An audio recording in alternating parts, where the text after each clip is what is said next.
బాగా తెలుసు. ఇక రెండో అంశానికి వెళ్దాం. ఈ రెండో అంశంలోకి వెళ్తే కనుక మనకి బెలూచిస్తాన్. ఎందుకు బెలూచిస్తాన్ చాలా ప్రత్యేకం, ఖచ్చితంగా ప్రత్యేకమే ఇప్పుడున్న పరిస్థితుల్లో. 1877 నాటి అప్పటి బ్రిటిషర్స్తో చేసుకున్న, బ్రిటిష్ ఇండియాతో చేసుకున్న ఒప్పందం నుంచి ఈ రోజు వరకు జరుగుతున్న డెవలప్మెంట్స్. బెలూచిస్తాన్ పాకిస్తాన్కు ఉన్న 4 ప్రావిన్స్లో అతి ముఖ్యమైన ప్రావిన్స్.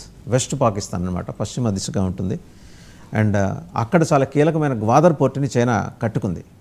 ఇప్పుడు ఆ గ్వాదర్ పోర్టు ద్వారా ఏంటంటే చైనా తన అవసరాల కోసం, వాణిజ్య అవసరాల కోసం ఆ పోర్టుని తాను మాత్రమే ఉపయోగించుకుంటుంది.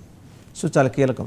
And China Pakistan economic corridor దాదాపు $50 బిలియన్ తోటి చైనా ప్రతిపాదన చేసింది. ఆ వర్క్స్ నడుస్తున్నాయి. దానికి వ్యతిరేకంగా బెలూచిస్తాన్ తెగల నాయకులందరూ ఆ అడవులు గుట్టలు వెంబడి పడ్డారు. మా అనుమతి లేకుండా చైనా పాకిస్తాన్ ఇక్కడ ఇలాంటి నిర్మాణాలు ఎట్టా చేపడతాయని. పాకిస్తాన్ ఆల్మోస్ట్ జెండా పీకేసింది. 71 దాడులు చేశారు గడిచిన నెల రోజుల వ్యవధిలో 51 ప్రాంతాల్లో. అండ్ క్వెట్టా, బెలూచిస్తాన్ రాజధాని క్వెట్టా ఇప్పుడు పూర్తిగా బెలూచీల ఆధీనంలో ఉంది. వాళ్ళ కమాండరు ఏమంటున్నారు చూడండి, ఆయన ఏమంటాడు మాట్లాడుతూ ఒక వీడియో రిలీజ్ చేశారు. అయ్యా, మీరు పాకిస్తాన్ నుంచి స్వాధీనం చేసుకున్న 98,000 ఆయుధాలు ఉన్నాయి కదా, అవి వాటిలో ఎంతో కొంత మాకు ఇచ్చి మాకు ఒక్కొక్క వెపన్కి ఒక 10 తూటాలు చొప్పునియండి, ఉగ్రవాదాన్ని ఇలా కూకటి వేళ్ళతోటి మేము పెకిలించేస్తామని ఆయన ఏం మాట్లాడారో ఒకసారి చూద్దాం.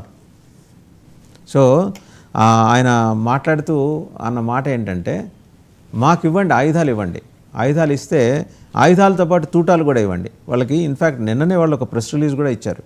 అంటే ప్రెస్ అంటే media release through their videos. వాళ్ళు అడుగుతున్నది చాలా స్పష్టంగా వాళ్ళు చెప్తున్నది ఏంటంటే, మాకు మీరు దగ్గర పాకిస్తాన్ నుంచి 93,000 ఆయుధాలను స్వాధీనం చేసుకున్నారు. వాటితో పాటు ఒక్కో ఆయుధానికి 10 తూటాలు కలిపి పెద్ద మనసు చేసుకొని మాకిస్తే మేము పాకిస్తాన్ లేకుండా చేస్తాం. బలూచిస్తాన్ లీడర్ అన్న మాటలు విందాం ఒకసారి. मैं एक बात वाज़ेह करना चाहता हूँ, इंडिया इतनी जुरात करे, जो 93,000 बंदूकें पाकिस्तान से छीनी थी सरेंडर करते वक्त, वही बंदूक 10-10 गोलियों के साथ हमें दे दे, फिर हम देखे पाकिस्तान कैसे लड़ते। ना हमें एटम बम की जरूरत है, ना हमें मिसाइल की जरूरत है, आपकी सिर्फ वही दे दे। ये सारी अफवाहें, सारी प्रोपेगेंडा। मैं एक बात वाज़ेह करना चाहता हूँ, इंडिया इतनी जुरात करे, जो 93,000 बंदूकें पाकिस्तान से छीनी थी। అదే చెప్తున్నాడు రిపీటెడ్గా. 93,000 ఆయుధాలు స్వాధీనం చేసుకుంది. ఒక్కొక్క ఆయుధానికి 10 గోళీలు మాకు ఇవ్వండి, అంటే రౌండ్స్ ఇవ్వండి, బుల్లెట్స్ ఇవ్వండి. మేము we will eliminate Pakistan, not ఉగ్రవాదమే కాదు, కంప్లీట్ పాకిస్తాన్నే లేపేస్తాం అంటున్నాడు. అది వాళ్ళ గట్స్కి చిహ్నం. 44 తెగల సమాహారం అండి అది పాకిస్తాన్ అనేది, బెలూచిస్తాన్ అనేది. అన్ని గిరిజన తెగలే. 1870కి పూర్వం, అంటే 1700 నుంచి 1800 మధ్యలో ఆ ప్రాంతం అంతా ఇస్లమైజ్ అయింది. అవన్నీ ఒకప్పుడు భారతదేశానికి అనుబంధంగా ఉన్న ఆదిమ జాతి హిందువులు వారందరూ కూడా. వాళ్ళు రకరకాల సంప్రదాయాలు ఇప్పటికీ వాళ్ళ గ్రామ దేవతలు, హిలింగాచి అనే కాళికా అమ్మవారి స్వరూపమైన హిలింగాచి మాత దేవాలయం కూడా అక్కడ ఉంది. ప్రతి ఏడాది జరిగే ఉత్సవానికి లక్షల మంది హిందువులు ప్రపంచం మొత్తం అక్కడికి చేరుకుంటారు. వాళ్ళందరికీ బెలూచిలే వాళ్ళు మొత్తం ఏర్పాట్లన్నీ చూస్తుంటారు, అంటే ఎలాంటి ఇబ్బంది లేకుండా. పాకిస్తాన్ ఉగ్రవాదుల నుంచి ఇబ్బంది లేకుండా ఇన్నాళ్ళు కాపాడుతూ వస్తున్నది కూడా వాళ్ళే. ఇవాళ వాళ్ళు స్వాతంత్రం కోరుకుంటున్నారు. 77 ట్రీటీ గురించి మాట్లాడుకుంటే బ్రిటిష్ వాళ్ళు ఎంట్రీని ఒప్పుకోవాలి. అప్పుడు బ్రిటిష్ వాళ్ళు వీళ్ళని విభజించి పాలించారు. 2 భాగాలు చేసి, ఒక భాగం మేము చూసుకుంటాం, రెండో భాగం మీరు చూసుకోండి, మీరు చూసుకునే దాంట్లో మీరు వసూలు చేసే ఈ ట్యాక్సెస్లో 10% మాకు ఇవ్వండి, ఆ భాగానికి మీరే స్వతంత్రులని. సరే, దేశ విభజన వచ్చింది. దేశ విభజనప్పుడు అందరినీ పిలిచినట్టే వీళ్ళని పిలిచి అడిగితే, మేము స్వతంత్రంగా ఉంటాం, లేదా పాకిస్తాన్తో కలిసే సవాల్ లేదు, భారతదేశంతో అయితే మాకు సారూప్యం ఉంది కాబట్టి వాళ్ళతో కలిసే అవకాశం ఉందని మాట చెప్పారు. సరే, అదంతా అయిపోయింది. అప్పటికి వాళ్ళని స్వతంత్ర దేశంగానే ఇచ్చేసి బ్రిటిష్ వాళ్ళు వెళ్ళిపోయారు. వెళ్ళిపోతున్న తర్వాత కృష్ణమేనన్ దగ్గరికి, అప్పుడు డిఫెన్స్ మినిస్టర్ దగ్గరికి బెలూచిల నాయకులు వస్తే కృష్ణమేనన్ ఆ విషయాన్ని ఇంటర్నేషనల్ మీడియాకి లీక్ చేశాడు.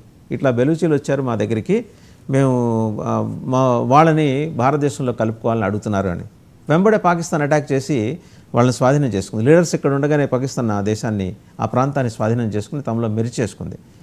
ఇన్ఫ్యాక్ట్ వాళ్ళ కోసం మహమ్మద్ అలీ జిన్నా ఇంటర్నేషనల్ కోర్టులో అంతర్జాతీయ న్యాయస్థానంలో పోరాడుతున్నట్టు నటించి వాళ్ళ దగ్గర డబ్బులు దోచుకొని వాళ్ళ దేశంలో పాకిస్తాన్లో కలిపేసుకున్నాడు. ఇప్పుడు వాళ్ళు they want to be independent of Pakistan, అదే ఆయన చెప్పేది. ఇంతకుముందు కూడా ఇంకొక లీడర్ మాట్లాడిన ఇది మనం చూడొచ్చు, ఇఫ్ అవైలబుల్ మనం దాన్ని కూడా చూడొచ్చు. బలిచీల నాయకుడు పూర్తి మాస్క్ వేసుకొని ఆయన మాట్లాడాడు. ఎవరి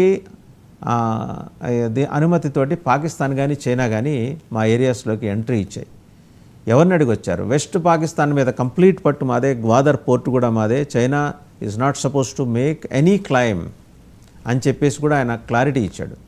సో ఆ ముసుగేసుకున్న బెలుచి నాయకుడు చక్కటి ఇంగ్లీష్లో ఉచ్చారణ. ఇన్ఫ్యాక్ట్ బెలుచిలో ఇంకో కమాండర్ ఉన్నారు, లేడీ కమాండర్. ఆవిడ she's a general surgeon by profession, she's a general surgeon.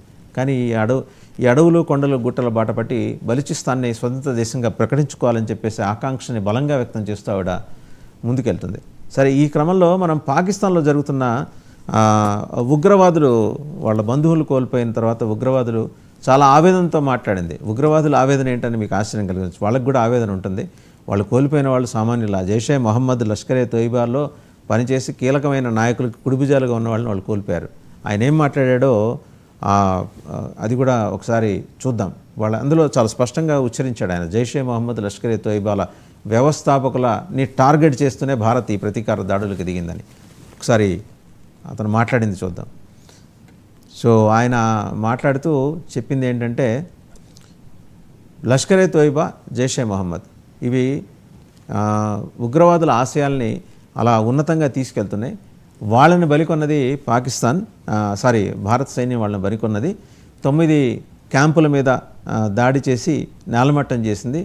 మా మసూద్ అజహర్ బంధువులందరూ వాళ్ళ మేనత్త వేలు విడిచిన మేనమావ కొడుకులు ఇలా రకరకాల పేర్లు చెప్పారు. సో వీళ్ళందరినీ కోల్పోయిన క్రమంలో మేము ఇంకా తప్పనిసరి పరిస్థితిలో మేము ఇలా రోడ్ల మీదకి వచ్చి వాళ్ళ ఆత్మశాంతి కోసం, అలాగే వాళ్ళ ఆశయాలను ముందుకు తీసుకెళ్ళడం కోసం మేము పనిచేయాల్సి వస్తుంది. ఎక్కడైనా దేశంలో ఉగ్రదాడులు జరిగితే కొవ్వొత్తుల ప్రదర్శన చేసి నిరసన తెలియజేస్తారు. వీళ్ళు ఏంటంటే ఉగ్రవాదులను చంపేసినందుకు నిరసన ప్రదర్శన. ఒక మాట ఆయన ఏం మాట్లాడుతున్నాడో చూద్దాం. मैं आपको थोड़ी सी एक तारीफ बताना चाहता हूँ, जहाँ पर इन्होंने रात को जिस शख्सियत के मकान पर इंडिया ने जो हमला किया है, 2 जगहों पर उसने हमला किया. एक उसने मौलाना मसूद अजहर जो एक जिहादी कमांडर है, जो जैश मोहम्मद के सरबराह हैं, उनके घर पे इन्होंने हमला किया. उसकी फैमिली के 12 लोग शहीद हो गए, जिसमें छोटे बच्चे भी शामिल हैं. और दूसरा हमला मुरीद के लश्कर तैयबा के मरकज पे किया है, वहां पर भी लोगों की शहादत की खबरें वसूल हुई हैं. సో ఆయన చెప్పాడు, జైషే మొహమ్మద్ కమాండర్ మౌలానా మసూద్ అజహర్ బంధువులు 12 మంది చనిపోయారు, అందులో చిన్నపిల్లలు కూడా ఉన్నారట. మరి మీరు తీసుకెళ్లి ఉగ్రవాద శిబిరాల్లో వాళ్ళకి శిక్షణ ఇస్తే చనిపోక వాళ్ళ బతికి బయటపడతారా? రేపొద్దున మీ రక్షణ మంత్రి కూడా అలాంటి వాళ్ళనే కదా బార్డర్ వెంబడి తీసుకెళ్ళి మా సెకండ్ లేయర్ ఆఫ్ డిఫెన్స్ అని చెప్పి సిగ్గుండాలి నేషనల్ అసెంబ్లీలో ఆయన ప్రకటించాడు. అసలు మీది ప్రభుత్వమా, లేకపోతే మీరు తాలిబాన్ల మీద పడేడ్చారు? వాళ్ళు అట్లీస్ట్ వాళ్ళు ఒక ధర్మానికి కట్టుబడి ఉన్నారు. మీరు ఏ ధర్మానికి కట్టుబడి ఉన్నారండి? వాళ్ళు కంప్లీట్ ఇస్లాంని ఫాలో అవుతారు. మీరు దేన్ని ఫాలో అవుతారు? పాకిస్తాన్కి ఇప్పుడు ప్రపంచ ముస్లిం దేశాలు వేస్తున్న సమస్య కేవలం ఉగ్రవాదాన్ని మీరు మీ బై ప్రోడక్ట్గా పెట్టుకొని దాన్నే ఎక్స్పోర్ట్ చేస్తూ వస్తున్నారే. ఇవాళ మిమ్మల్ని ప్రపంచం ఎందుకు క్షమిస్తుంది? ఆయన అంటాడు, లష్కరే తోయిబా ముర్కిడేలో ఉన్న లష్కరే తోయిబా హెడ్ క్వార్టర్స్ని, అలాగే ఈతను మసూద్ అజహర్ లీడ్ చేస్తున్న జైషే మొహమ్మద్ హెడ్ క్వార్టర్స్ని ధ్వంసం చేసింది ఈ దుష్మన్ సైన్యం. దుష్మన్ అంటే భారత్ అనమాట. భారత సైన్యం ధ్వంసం చేసింది అని చెప్పి తీవ్రంగా ఆవేదన చెందుతున్నాడు. వాళ్ళు ర్యాలీలు చేశారు, భుజాల మీద రాకెట్ లాంచర్లు పెట్టుకుని ర్యాలీలు చేశారు. ఇది బహుశా ప్రపంచ చరిత్రలోనే మొట్టమొదటి. ఈవెన్ హమాస్ వాళ్ళు ఎప్పుడు అట్లా చేయలేదు. ఐసిస్ వీళ్ళకన్నా కరుడు కట్టిన సంస్థలు హమాస్ కావచ్చు, ఐసిస్ కావచ్చు, వాళ్ళు చేయలే, ఇప్పుడు ఈ స్థాయిలో చేయలే. విధ్వంసాలు చేసి ఉండొచ్చు కానీ ఇలా బాహాటంగా రోడ్ల మీదకి వచ్చేసి, అంటే అక్కడ ప్రభుత్వం పట్టించుకోవట్లేదు. కంప్లీట్గా గవర్నమెంట్ హాస్ గాన్. ప్రభుత్వం అనేది అక్కడ లేదు, వాళ్ళు అక్కడికి వెళ్ళలేరు.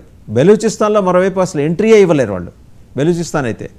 ఎందుకంటే ఆ మొత్తం 71 సార్లు దాడులు చేసి 51 స్థావరాలని, కీలక స్థావరాలని బెలూచిస్తాన్ స్వాధీనం చేసుకుంది. క్వెట్టా కూడా వాళ్ళ కంట్రోల్లో ఉంది. అట్నుంచి అటుకు వెళ్ళాలంటేనే పాకిస్తాన్ ఆర్మీకి చుక్కలు కనిపిస్తాయి. సో అవి మినహా 3 రాష్ట్రాలకే ఇప్పుడు పరిమితమైంది పాకిస్తాన్. అలాగే ఇప్పుడు చూసాం ఆయన బెలూచిస్తాన్ లీడర్ 93,000 ఆయుధాలు భారతదేశం స్వాధీనం చేసుకుంది. ఒక్కొక్క ఆయుధానికి 10 తుటాలు చొప్పున మాకు ఇవ్వండి, పాకిస్తాన్నే లేపేస్తాం. ఇట్స్ నిజంగా చెవులకి ఇంపుగా వినిపిస్తుంది అనే మాట. భారత ప్రభుత్వం కూడా వాళ్ళ ప్రతిపాదనలు ఏమన్నా కన్సిడర్ చేసి మరి ముందుకు తీసుకెళ్తుందేమో చూడాలి. ఎనీహౌ స్వతంత్ర బలూచులకి భారతదేశం ఎప్పటి నుంచో నైతిక మద్దతు ఇస్తుంది. అండ్ దీ దెబ్బకి పాకిస్తాన్ డిజింటిగ్రేట్ అయ్యి 2-3 ముక్కలు అవటం ఖాయం. ఒకటైతే బెలూచిస్తాన్ విడిపోతుంది. మరి సింధులో అన్ని ప్రాంతాలు పాకిస్తాన్ ఎంబడి ఉంటాయా లేదా తెలియదు. అండ్ ఖైబర్ పఖ్తూన్ఖ్వా అయితే ఖచ్చితంగా పాకిస్తాన్తో ఉండదు, అయితే ఆఫ్ఘనిస్తాన్ లేకపోతే ఇండిపెండెంట్ నేషన్గానే ఉంటుంది.